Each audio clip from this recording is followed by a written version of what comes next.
Today, we are dissecting the explosive first season of the 2025 hit MobLand. I know you guys have already binge-watched these story episodes, so we're skipping the absolute basics. Instead, in this explainer, we're going to break down exactly how this brilliant crime epic unfolds, tracing the incredibly intense narrative arcs that brought the entire London underworld to its knees. Okay, let's dive right into this inciting incident. Because honestly, it's wild to think that in MobLand, absolute, sheer chaos doesn't start with some calculated high-level assassination. No, it starts with a really stupid mistake. I mean, how did one messy, drug-fueled brawl ignite the bloodiest gang war in London television history? Well, it all comes down to that fateful night out with Eddie Harrigan and Tommy Stevenson. Now, we already know the heavyweights here, right? We've got Conrad's completely unchecked ruthlessness and Maeve's, well, terrifyingly subtle manipulations. But the absolute linchpin driving these early story episodes, that's Harry Da Souza. He's the guy constantly forced to navigate their impossible messes. He is literally, desperately, trying to hold a crumbling empire together with duct tape. And the stakes? They couldn't be higher. This isn't just a classic old money versus new blood trope.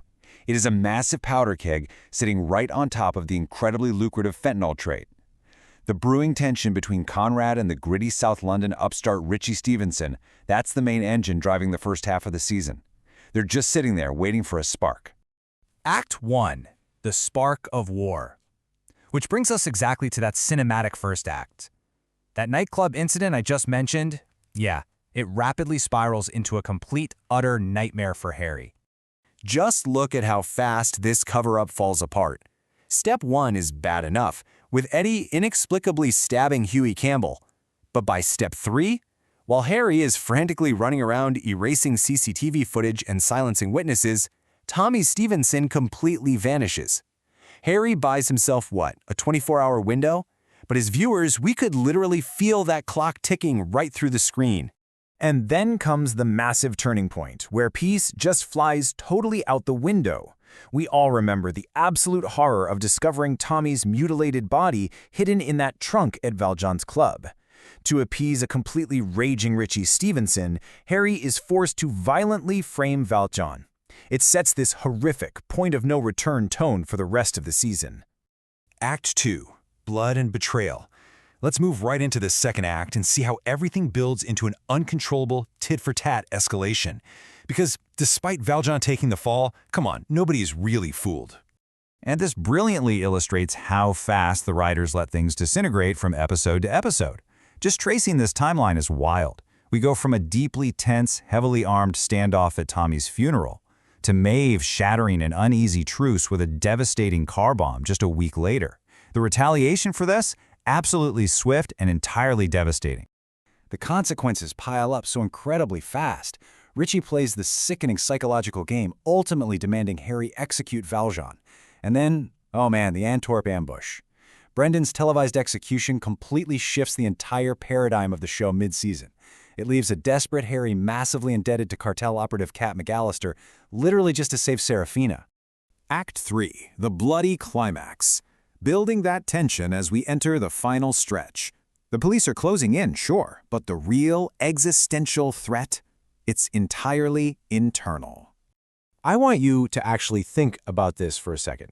With sheer paranoia completely tearing the family apart in these final episodes, who did you honestly think was the real mole? Who was tipping off Ritchie?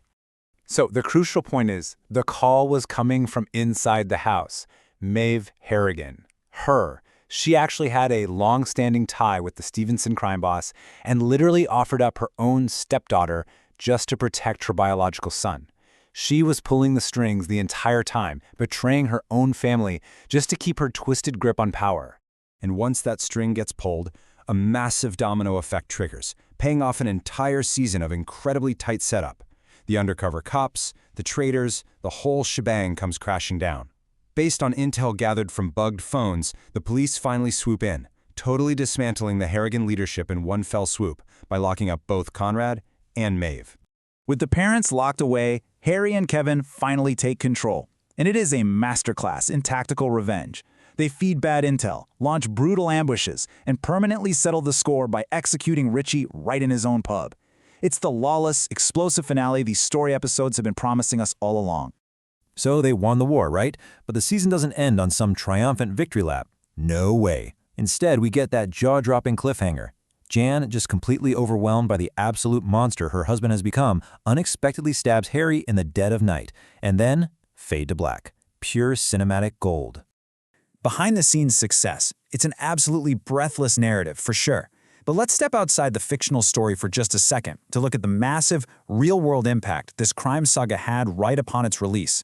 When those first story episodes dropped globally on Paramount Plus back on March 30th, 2025, it pulled in 2.2 million viewers. That shattered the streamer's records for its largest global series launch ever. That is huge. And the momentum didn't stop there. 26 million total views for the first season. To put that into perspective, that's absolute juggernaut status, sitting comfortably in the top 10 for 6 straight weeks. The idea of this show spread like wildfire.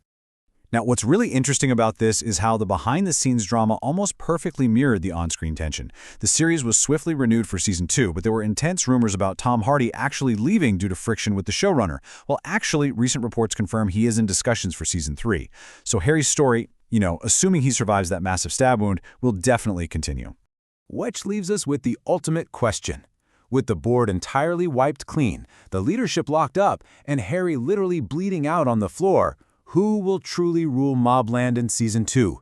It's a giant puzzle we can't wait to see solved. Thank you so much for exploring this bloody road to war with me in today's Explainer. Keep your eyes open, and I'll catch you on the next one.